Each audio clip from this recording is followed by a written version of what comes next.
It is called the Big Beautiful Bill, and it does cut federal taxes for average Pennsylvanians. But there is concern that certain provisions will also cut revenues to state coffers. Dennis Owens is here with that story. Good afternoon, Dennis. Good afternoon to you, Mallory. Well, there's a new report by the state's independent fiscal office. It raises red flags for this fiscal year, which cannot be good news for the folks who are still trying to hammer out a state budget that's approaching 2 months overdue. The IFO crunched numbers and estimates that Pennsylvania will take in about $700 million fewer dollars than it was counting on this year in corporate net income taxes. That's because of a provision in the Big Beautiful Bill that allows them to accelerate depreciation and claim expenses more quickly.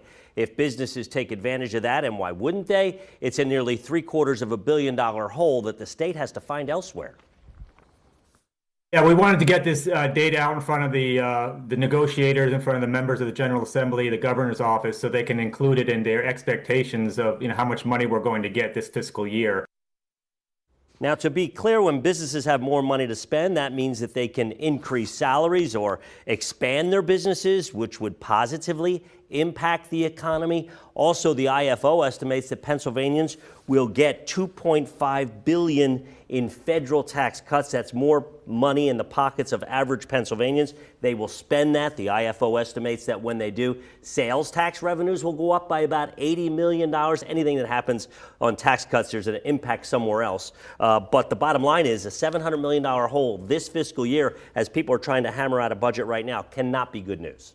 Yeah, so how could they make up the difference for the state budget if they don't get that money? Well, that's a darn good question you ask, and I'm going to go try to find the answer to it. I've got some, this is a relatively new report from the Independent Fiscal Office, new numbers that have come out. So I'm still trying to get some information. We'll have that in our reporting later at 5 o'clock. All right, Dennis, we will look for that report later. Thank you. Have a good afternoon. You too. Hi, I'm Eric Finkenbinder from ABC 27. We're excited to announce the new ABC 27 News Plus app. Live stream newscasts or watch content on demand. This is different than the ABC 27 app on your smartphone.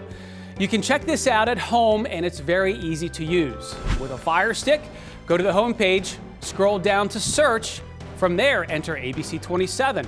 Move over to the apps, and there we are. Click the icon and install. It's just that easy.